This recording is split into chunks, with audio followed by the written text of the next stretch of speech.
Hello दोस्तों, स्वागत है आपके अपने चैनल टेक सिविल में। दोस्तों, अगर आप भी अपना घर एक अच्छा और मजबूत घर बनाना चाहते हैं तो ये वीडियो में मैं ख़ास आपको 3-4 बातें यहाँ पे बताऊँगा इस घर से रिलेटेड। यहाँ देख सकते हैं कि ये घर में जितना भी काम हुआ है बहुत घटिया किस्म का काम हुआ है और इसमें सिर्फ पैसों की बर्बादी की गई है।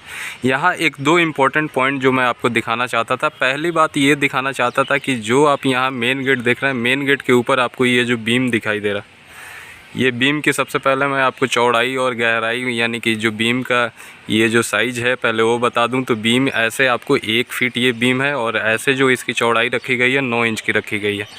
तो सबसे पहली बात आप यहाँ पे गौर कीजिएगा तो यहाँ आपको दिखाई देगा कि ये बीम जो है, यहाँ आप देख रहे हैं बीच में से ये बीम कैसे यहाँ पे झूलती हुई आपको दिखाई दे रही है। यानी कि आप सेंटर में जब ध्यान देंगे तो दोनों साइड से आप देख रहे हैं कि ये बीम करीब 3 से 4 इंच नीचे यहाँ सेंटर में नीचे लटक रही है, यानी झूल रही है। तो ये आप जानते हैं कि बीम कभी भी सीधा बनना चाहिए और एक जो कास्टिंग होनी चाहिए अच्छे से एक बराबर होनी चाहिए थी। अब यहाँ मेरा सवाल ये है कि ये बीम बीच में से क्यों झूल गया, आखिर इसके पीछे रीज़न क्या है। दोस्तों, सबसे पहली बात हमें यही ध्यान रखनी है कि बीम बनाए, कॉलम बनाए, कोई भी चीज़, तो सबसे इम्पोर्टेंट जो बहुत कम लोग बताते हैं वो मैं आपको बताना चाह रहा था कि आपको ज़रूरत से ज़्यादा उसमें सरिया नहीं डालनी है।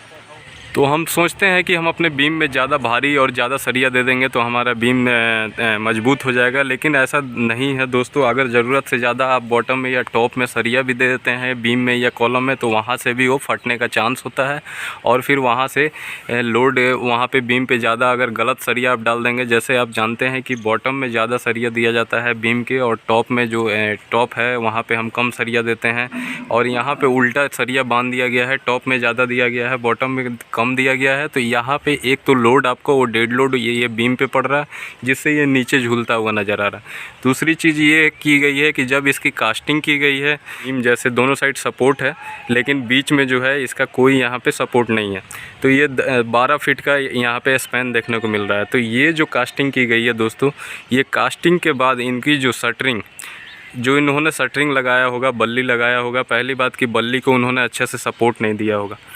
तो एक तो वो रीज़न हो गया। दूसरा रीज़न ये हो गया कि आप जो भी शटरिंग लगाएं वो प्रॉपर आपको कम से कम यहाँ पे 7 से 10 दिन तक यहाँ पे छोड़ना चाहिए था। वो चीज़ नहीं यहाँ पे किया गया है। 2 से 3 दिन में शटरिंग को निकाल लिया गया है।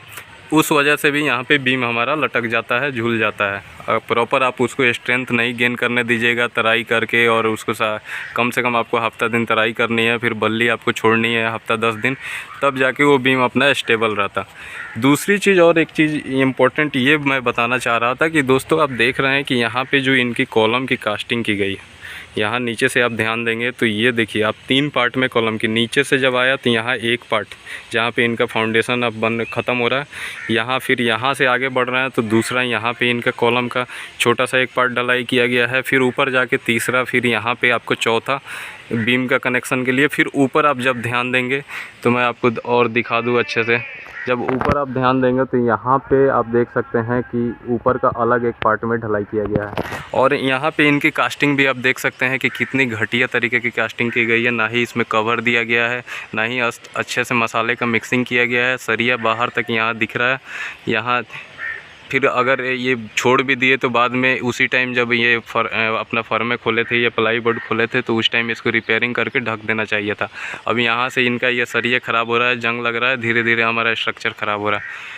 तो मैं ये बताना चाह रहा था कि आपको जब भी आप कॉलम बनाएं, चाहे बिल्डिंग का कोई भी कॉलम बना रहे हो, तो आपको कोशिश ये करनी है कि एक बार में जितने भी आपकी कॉलम है, मतलब आपका जहाँ पे स्लैब बीम आएगा जिसको हम फ्लोर बीम भी बोलते हैं, तो वहाँ तक आपको ढलाई कर लेनी है। एक ही फर्मा आपको लगाना है, फिर उसमें अच्छे से आपको मसाला डाल के फिर वाइब्रेटर चला के उसको अच्छे से कास्टिंग कर लेनी है। टुकड़ों टुकड़ों में अगर आप ढलाई करेंगे, जैसे यहाँ कॉलम में आप देख सकते हैं टुकड़ों टुकड़ों में ढलाई की गई है, तो यहाँ सारा कॉलम का लेवल ख़राब हो गया है।